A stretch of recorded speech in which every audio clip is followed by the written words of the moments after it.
بسم اللہ الرحمن الرحیم۔ السلام علیکم every one, my name is Aliqa Saleem and welcome back to my channel. انشاءاللہ آج ہم ہدایت النحو میں فصل 5 یعنی مرفوعات کے بارے میں پڑھیں گے، اور دوسرا ہم جو اس کا شروع کریں گے یعنی مرفوع نمبر 2 کو شروع کریں گے، مرفوع ثانی کو شروع کریں گے، جو کہ ہمارے پاس مفعول ما لم یسمى فاعلہ ہے۔ اس کے احکامات وغیرہ کو پڑھیں گے۔ اللہ تعالیٰ سے دعا ہے کہ اللہ تعالیٰ اس پڑھنے پڑھانے کو اپنی بارگاہ الہی میں قبول و منظور فرمائے۔ تو دیکھیے فصل یعنی یہ فصل ہے ہمارے پاس ایک مفعول ما لم یسمى فاعلہ، ایسا مفعول جس کے فاعل کا معلوم آپ کو معلوم نہ ہو، ہمیں معلوم نہ ہو، ٹھیک ہے، ایسا مفعول جس کے فاعل کا معلوم ہمیں معلوم نہ ہو، کیونکہ نارملی ہم جو جملہ دیکھتے ہیں اس کے فاعل کا نام ہمیں معلوم ہوتا ہے۔ جیسے اگر میں کہوں ضرب زید عمرا، تو عمرا بھی ایک مفعول ہے، یعنی عمر کو مارا گیا ہے۔ جملے کے معنی کیا ہے؟ ضرب زید عمرا، زید نے عمر کو مارا، تو عمر پر کام ہوا ہے اور عمر مفعول ہے۔ اور اس جملے میں کس نے مارا ہے؟ زید نے مارا ہے، زید لفظوں میں موجود ہے فاعل۔ لیکن کچھ ایسے جملے بھی ہوتے ہیں، کچھ ایسے فعل بھی ہوتے ہیں جہاں پر اس کے فاعل کا نام معلوم نہیں ہوتا۔ تو ایسا فعل جو ہے نا، فعل ما لم یسمى فاعلہ کہتے ہیں فعل کو، اور مفعول کو جس کا فاعل نہیں پتہ ہوتا اس کو مفعول ما لم یسمى فاعلہ کہتے ہیں، یعنی اس اعتبار سے نام کو تبدیل کر دیتے ہیں۔ تو یہاں پر فصل دیکھیے، فصل مفعول ما لم یسمى فاعلہ، یعنی ایسی فصل ہے یہ اس مفعول کے بارے میں جس کے فاعل کا نام معلوم نہ ہو۔ وَهُوَ كُلُّ فعل، اب اس کی تعریف کر رہے ہیں کہ یہ جو مفعول ما لم یسمى فاعلہ ہے وہ کس کو کہتے ہیں؟ وَهُوَ كُلُّ مفعول، اور یہ ہر وہ مفعول ہے حذف فعلہ جس کے فعل کو حذف کر دیا جائے، ہر وہ مفعول ہے جس کے فعل کو حذف کر دیا جائے۔ وَأُقِیمَ ہوا مقامہ، اور قائم مقام کر دیا جائے ہوا اس کو مقامہ، یعنی کس کے؟ اس کے فاعل کے قائم مقام کر دیا جائے۔ ہو ضمیر جو ہے وہ اس کے فاعل کی طرف راجع، یعنی اس مفعول کو اس فعل کے فاعل کے قائم مقام کر دیا جائے گا۔ نحو ضرب زید، جیسے کہ مثال ضرب زید مارا گیا زید۔ اب جملہ جو ہے نا تھوڑا اپوزٹ کر دیجیے آپ، جیسے میں نے آپ کو ابھی تھوڑی دیر پہلے اگزامپل بتائی تھی، ضرب زید عمرا، زید نے عمر کو مارا۔ تو یہ جملہ یوں بھی ہو سکتا ہے، عمر نے زید کو مارا، ٹھیک ہے، عمر نے زید کو مارا، یا پھر زید کی پٹائی ہوئی، زید مارا گیا، صحیح۔ تو جیسے ایک بچہ دوسرے کو مار سکتا ہے، اسی طرح دوسرا بچہ پہلے بچے کو بھی مار سکتا ہے۔ تو اسی طرح اپوزٹ انورٹ کر لیں اس ایگزامپل کو جو میں نے ابھی آپ کو دی تھی۔ تو جب انورٹ کریں گے تو سمجھ میں آئے گا کہ اس صورت میں زید جو ہے پہلے فاعل بن رہا تھا، مارنے والا بن رہا تھا، اب وہ بن رہا ہے جس کو مارا گیا ہے، ٹھیک ہے، آسان سی بات ہے۔ یعنی زید ایک ایسا شخص ہے جس کی پٹائی ہوئی ہے۔ اب جب پٹائی ہوئی ہے، ضرب زید کر کے کہیں گے ہم، ضرب زید، ضرب مارا گیا زید زید۔ اب کس نے مارا ہے نہیں پتا، ٹھیک ہے، کس نے مارا ہے آپ کو نہیں پتا۔ تو زیدن بھی اس وقت کس حالت میں؟ حالت رفع میں، کیونکہ مفعول ما لم یسمى فاعلہ بھی حالت رفع میں پایا جاتا ہے۔ اب آپ کیسے کہیں گے کہ جب فاعل بھی حالت رفع میں ہے اور مفعول ما لم یسمى فاعلہ بھی حالت رفع میں ہے، تو ہم کو کیسے پتہ چلے گا کہ کون سا فاعل ہے کون سا مفعول ما لم یسمى فاعلہ ہے؟ تو اس کی آسان سی جو ہے نا آئیڈینٹیفیکیشن کے لیے ہے کہ آپ کیسے پہچانیں گے فعل معروف کو، یعنی فاعل کو کیسے پہچانیں گے؟ جب اس کے ساتھ فعل معروف لگا ہوا ہو۔ جیسے اگر میں کہوں ضرب زیدن، تو ضربہ کیا ہے؟ ضربہ فعل معروف ہے نا، گردان آپ پڑھتے ہیں فعل ماضی کی، ضربہ ضربا ضربو ضربت ضرب، یہ تمام جو گردان ہیں، تو ضربہ یہ معروف کا صیغہ ہے، اور اس کے کنٹری، اس کے مقابل آپ جو گردان پڑھتے ہیں مجہول کی، ضربا ضربا ضربو، تو یہ ہے مجہول کی گردان۔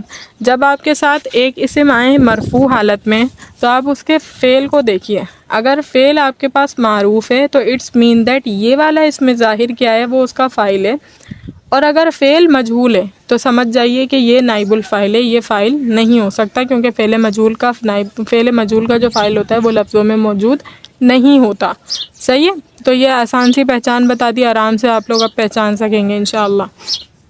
وَحُکْمُهُ فِي تَوْحِیدِ، اور اس کا حکم توحید یعنی واحد لانے میں، فعل کے واحد لانے میں، وتثنیتی اور تثنیہ لانے میں، وجمعہ اور جمع لانے میں، وتذکیری اور تذکیر یعنی مذکر لانے میں، وتانیثہ اور مؤنث لانے میں، علی قیاس ما عرفت فی الفاعل، اسی کے مطابق ہوگا جیسے کہ آپ نے فاعل کے بارے میں ابھی پڑھا ہے۔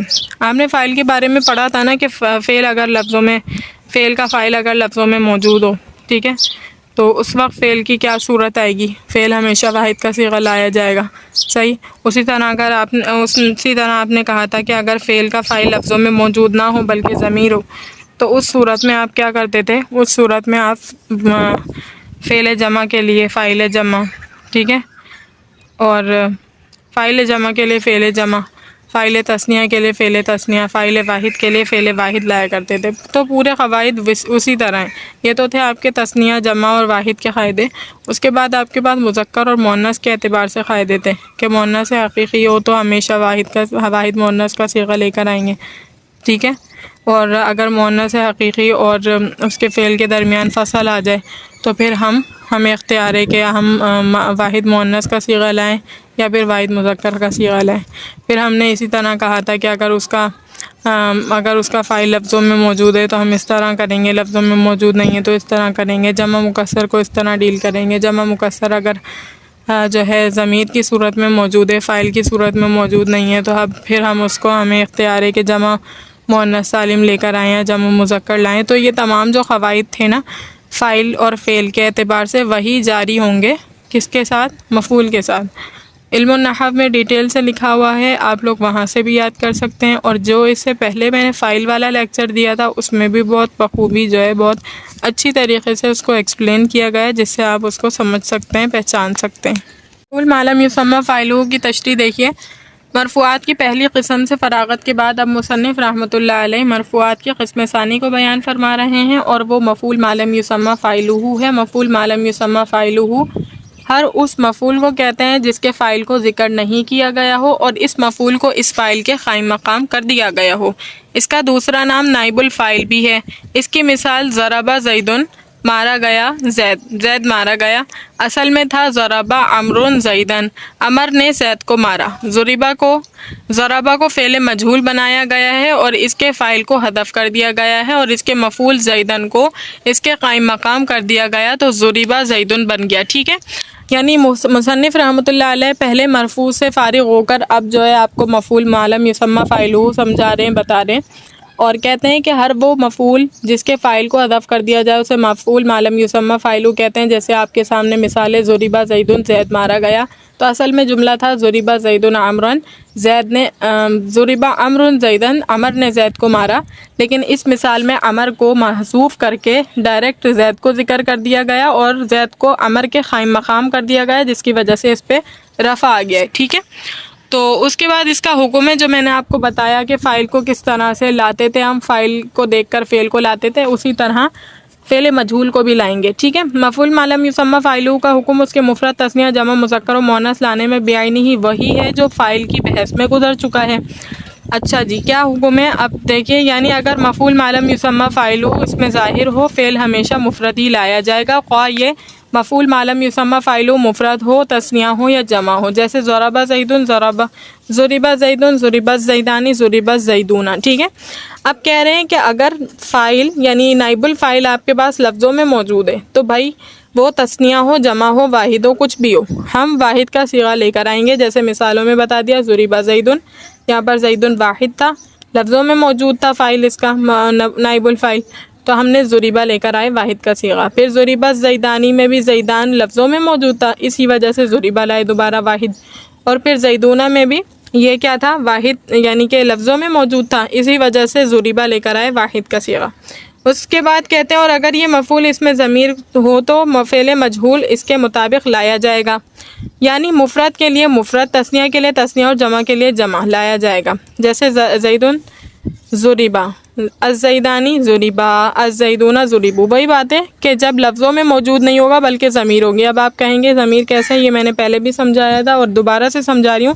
دیکھیں، ضمیر اس طرح سے ہوتی ہے، جب بھی کوئی اسم معرفہ جملے کی ابتدا میں آ جائے تو پھر وہ فاعل نہیں بن سکتا، پھر وہ مبتدا بن جاتا ہے۔ جیسے اس مثال میں دیکھ سکتے ہیں، جب زید شروع میں آ گیا تو یہ اب فاعل نہیں بنے گا کہ اس کے بعد فعل ہے تو اس کو فاعل بنا دے، نہیں، بلکہ یہ مبتدا بنے گا، کیونکہ معرفہ یہ اسٹارٹنگ میں آ جائے تو وہ مبتدا بننے کی صلاحیت رکھتا ہے، تو فوراً مبتدا بن جاتا ہے، تو زید ہو گیا مبتدا۔ اب ضربہ جو فعل مجہول ہے اس میں ہوا ضمیر نائب الفاعل ہے، صحیح ہے، ضربہ فعل مجہول، اس میں ہوا ضمیر نائب الفاعل ہے جو کہ راجع ہو رہی ہے کس کی طرف؟ زید کی طرف۔ تو اب فاعل لفظوں میں موجود نہیں ہے بلکہ ضمیر ہے، اور ضمیر راجع ہے زید کی طرف، اور ضمیروں میں مطابقت ہونا ضروری ہے۔ ابھی واحد تھی اس لیے اس کو واحد ہی رکھا، لیکن تثنیہ اور جمع میں آپ دیکھ سکتے ہیں زیدانی جب مبتدا بن گیا اور ضریبہ میں ضریبہ فعل ہما ضمیر اب اس کی کیا نکلی، فاعل کی ضمیر نکلی، تو ہما ضمیر کو راجع کرنا تھا الزیدان کی طرف، تو اسی وجہ سے ہم نے اگر یہاں پر ہما کی بجائے ہیا ہوتی تو پھر مطابقت نہیں ہو پاتی نا راجع اور مرجوح میں، اس وجہ سے جو ہے ہم نے ہما ضمیر کو تبدیل کیا، ضربا لے کر آئے، ٹھیک ہے۔ اسی طرح زیدون ضریبو کو بھی دیکھ سکتے ہیں۔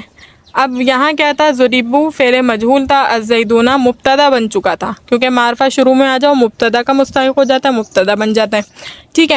تو اب ضمیر راجع ہونے تھی اور ضمیر کی مطابقت ضروری ہے، اسی وجہ سے ان دونوں میں مطابقت قائم کی ہے ہم نے، ٹھیک ہے۔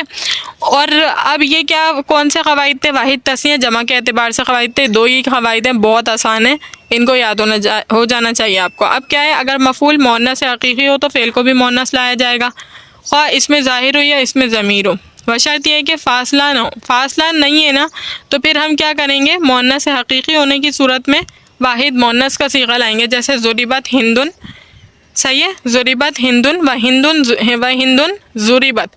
اب ایک میں فاعل لفظوں میں، مفعول ما لم یسمى فاعل لفظوں میں موجود ہے، اور ایک صورت میں ضمیر ہے، جیسے اس صورت میں لفظوں میں ضربت فعل مجہول، ہندن نائب الفاعل، تو آسان تھی صورت۔ اس میں ہندن مبتدا، ضربت فعل مجہول، اس میں ہوا ضمیر نائب الفاعل، تو ابھی فاعل نائب الفاعل لفظوں میں موجود نہیں تھا بلکہ اس کے اندر ضمیر پوشیدہ تھی، اور وہ ضمیر جو ہے ہندن کی طرف لوٹ رہی تھی، ٹھیک ہے۔ تو ایسی دونوں صورتوں میں کیا ہوگا، ایسی دونوں صورتوں میں ہم واحد مؤنث ہی کا صیغہ لائیں گے جبکہ مؤنث حقیقی ہو، مؤنث حقیقی کو ذہن میں رکھنا ہے۔ اس کے بعد کہتے ہیں اور اگر فعل مفعول کے درمیان فاصلہ ہو تو، ٹھیک ہے، اگر فعل اور مفعول کے درمیان فاصلہ ہو تو فعل کو مذکر بھی لایا جا سکتا ہے، مؤنث بھی لایا جا سکتا ہے، اختیار ہے، جیسے ضربت الیوم ہندن و ضرب الیوم ہندن، جیسے کہ میں نے آپ کو بتایا تھا اگر ان دونوں میں فاصلہ، اور اگر فعل و مفعول کے درمیان فاصلہ ہو تو فعل کو مذکر بھی لایا جا سکتا ہے، مؤنث بھی لایا جا سکتا ہے، اختیار ہے، جیسے ضربت الیوم ہندن و ضرب الیوم ہندن۔ جب آپ کے پاس مؤنث حقیقی اور فعل اور مفعول میں فرق آ جائے، فاصلہ آ جائے، ڈسٹینس آ جائے، تو اس صورت میں آپ کو اختیار ہے، خواہ واحد مذکر لے کر آئیں یا واحد مؤنث لے کر آئیں، ٹھیک ہے۔ اور اگر مفعول ما لم یسمى فاعلہ مؤنث غیر حقیقی ہو اور اس میں ظاہر ہو تو فعل کو مذکر اور مؤنث لانے میں اختیار ہے، خواہ فاصلہ ہو یا نہ ہو، صحیح ہے۔ مفعول کیا ہے، اب مؤنث غیر حقیقی ہے، حقیقی کی بات گزر چکی ہے، حقیقی میں دو صورتیں تھیں، جب فاصلہ نہیں ہو، خواہ ضمیر ہو یا لفظوں میں موجود ہو، اس وقت آپ واحد مؤنث لانا ضروری تھا، جب فاصلہ آ گیا تو اختیار ہے، خواہ واحد مذکر لائیں یا مؤنث لائیں۔ اب مؤنث حقیقی ختم، مؤنث غیر حقیقی شروع۔ تو مؤنث غیر حقیقی کے بارے میں کیا بتایا کہ جب وہ ہو تو اس میں ظاہر ہو تو فعل کو مذکر اور مؤنث لانے میں اختیار ہے، خواہ لفظوں میں خواہ فاصلے ہو یا نہ ہو، صحیح۔ مؤنث غیر حقیقی میں فاصلہ ہو یا نہ ہو، غرب الشمس و غربت الشمس، غرب الیوم الشمس، ٹھیک ہے، لیکن یہ کب کی بات ہے، جب فاعل لفظوں میں، نائب الفاعل لفظوں میں موجود ہو، صحیح، اس میں آپ کو اختیار ہے، خواہ مؤنث لائیں، مذکر لائیں یا کچھ بھی لائیں، فاصلہ ہو یا نہ ہو، مطلقاً کہہ دیا۔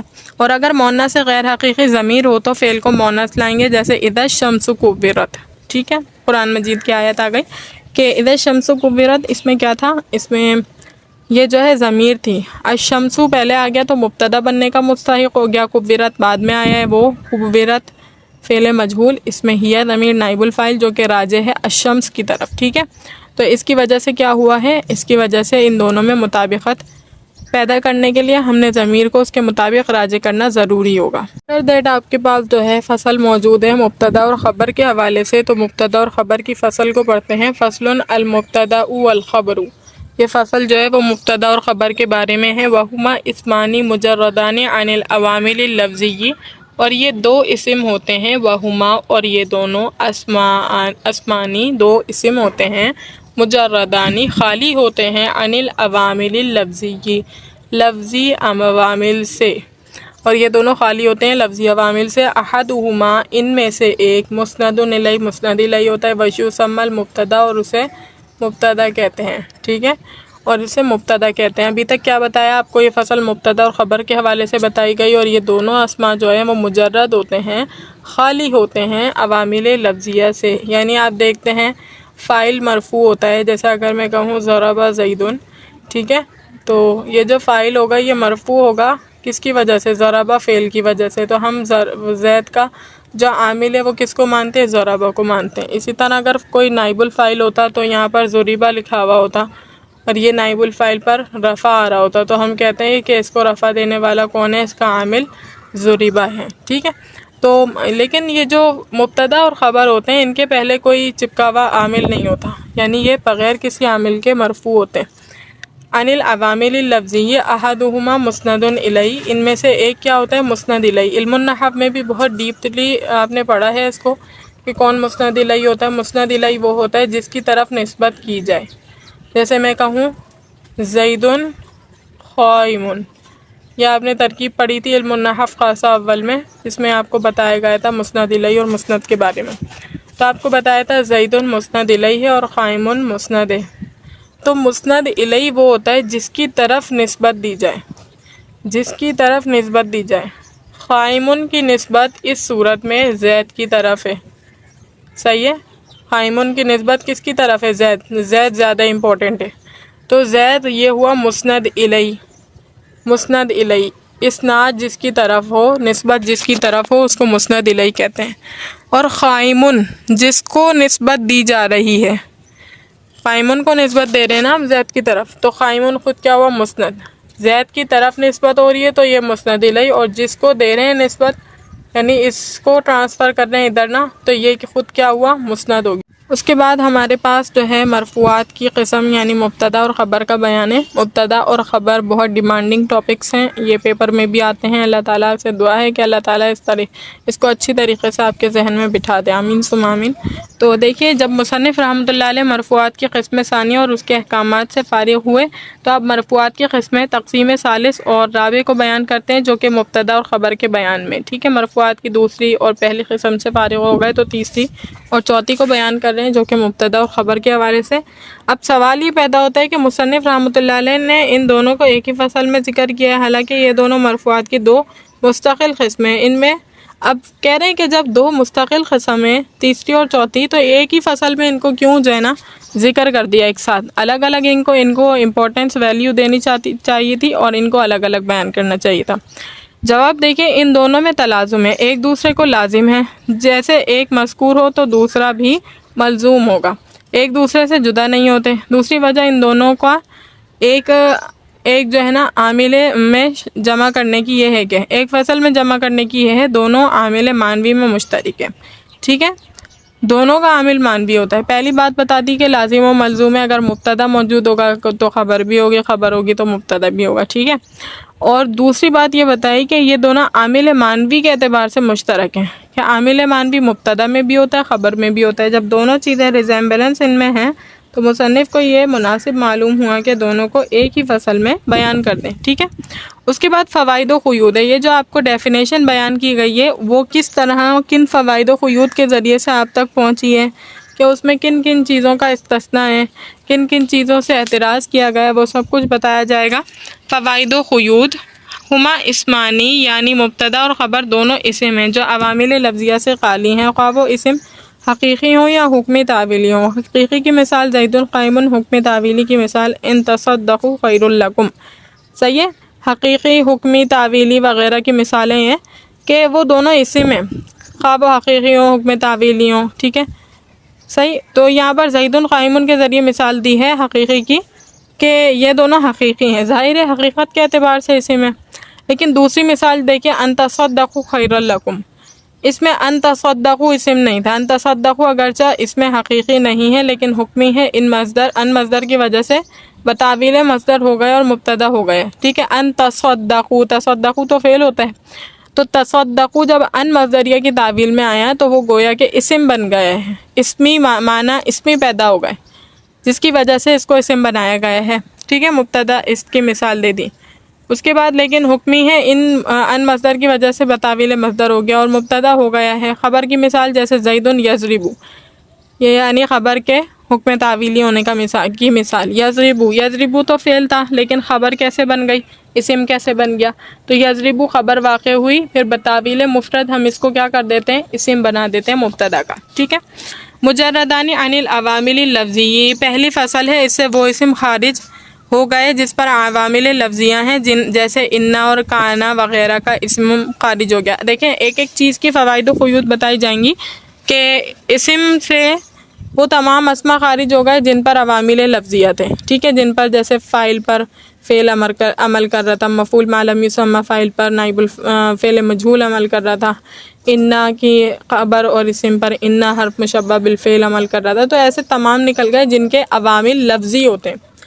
اور صرف یہ تعریف کس کے ساتھ خاص ہو گئی؟ مبتدا اور خبر کے لیے۔ احدہما مسند الیہ، ان میں سے کیا ہوتا ہے؟ ایک مسند الیہ ہوتا ہے، یہ مبتدا کے لیے دوسرا فصل ہے، اس سے خبر خارج ہو گئی کیونکہ وہ مسند بھی ہے، اور مسند الیہ کا دوسرا نام مبتدی ہے۔ وثانی مسند بھی ہے، خبر کی تعریف میں دوسرا فصل ہے، اس سے مبتدا خارج ہو گیا کیونکہ وہ مسند الیہ ہوتا ہے، مسند الیہ کا دوسرا نام مبتدا بھی ہے۔ مبتدا اور خبر کی مثال زید قائم، ٹھیک ہے، یہاں تک کیا کہا کہ مسند بھی، اور یہ آپ پہلے بھی پڑھ چکے ہیں۔ مبتدا کی تعریف، المبتدا هو الاسم المجرد عن العوامل اللفظیہ المسند الیہ ویسمى المسند، عربی آسان سی ہے کہ مبتدا وہ اسم ہے جو مجرد و خالی و عوامل لفظیہ سے، اور یہ مسند الیہ کہلاتا ہے۔ خبر کی تعریف بھی ایسے ہی ہے، خبر وہ اسم ہے جو مجرد ہو یعنی خالی و عوامل لفظیہ سے، اور وہ مسند بھی کہلاتی ہے۔ والعامل فیہ معنوی وہو الابتداء، اس میں معنوی عامل جو ہوتا ہے وہ معنوی ہوتا ہے، اور وہ کیا ہے؟ ابتدا ہے۔ عامل ان دونوں میں معنوی ہے اور وہ ابتدا ہے۔ مبتدا اور خبر کو رفع دینے والا عامل معنوی ہوتا ہے، اور وہ ابتدا یعنی اسم کا عامل لفظیہ سے خالی ہونا۔ عامل لفظیہ اگر پریزنٹ نہیں ہے تو اس میں آٹومیٹیکلی کیا ہوگا؟ عامل معنوی موجود ہوگا، اور مبتدا خبر عامل معنوی کی وجہ سے حالت رفع میں ہوتے ہیں، ٹھیک ہے۔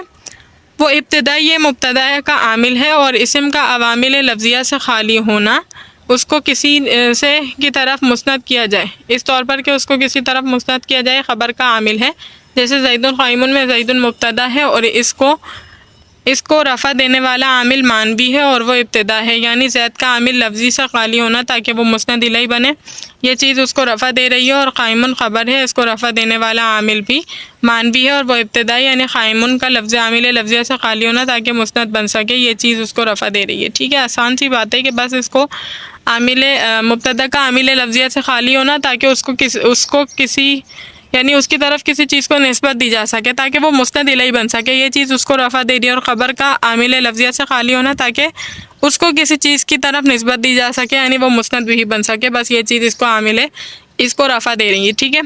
مبتدا اور خبر کے بارے میں نحویوں کا اختلاف ہے۔ بصریین حضرات کا مذہب تو یہی ہے کہ مبتدا اور خبر دونوں کا عامل ابتدا ہے، اور یہی مصنف کا بھی پسندیدہ مذہب ہے، اور کوفیین کا مذہب یہ ہے کہ مبتدا کا عامل تو معنوی ہے جو کہ ابتدا ہے، اور خبر کا عامل لفظی ہے جو کہ مبتدا ہے، وہی اس کو رفع دے رہا ہے، ٹھیک ہے۔ اچھا، اس میں نا اختلاف ہے ان کے عامل کے اعتبار سے۔ جو بصریین ہیں ان کا کہنا یہ ہے کہ عامل یعنی مبتدا اور خبر دونوں کا عامل معنوی ہے، صحیح ہے، نہ خبر کا عامل پتہ ہے نہ مبتدا کا عامل پتہ ہے، بس مبتدا کا اسٹارٹنگ میں آنا اس کو رفع دے رہا ہے، اور خبر کا اس طور پر آنا کہ اس کو کسی دوسرے کی طرف جو ہے نسبت دی جا سکے، اس کو وہ چیز رفع دے رہی ہے۔ لیکن کوفیین یہ کہتے ہیں کہ جو مبتدا ہے اس کا عامل تو معنوی ہے، لیکن خبر کا عامل جو ہے وہ لفظی ہے، اور وہ مبتدا ہے، مبتدا خبر پر عمل کرتا ہے۔ تو پہلے قول کے مطابق مبتدا خبر دونوں کا عامل معنوی ہوگا، اور دوسرے قول کے مطابق مبتدا کا عامل معنوی ہوگا اور خبر کا عامل لفظی ہوگا، ٹھیک ہے۔ تیسرا مذہب، بعض حضرات کا فرمانا ہے کہ مبتدا اور خبر میں سے ہر ایک دوسرے کا عامل ہے، یعنی مبتدا خبر کو اور خبر مبتدا کو رفع دیتا ہے، اس وقت دونوں کا عامل لفظی ہے، صحیح ہے۔ کچھ حضرات یہ بھی کہتے ہیں کہ دونوں عامل جو ہے نا ایک دوسرے میں عمل کر رہے ہیں، جس کی وجہ سے کیا ہوگا؟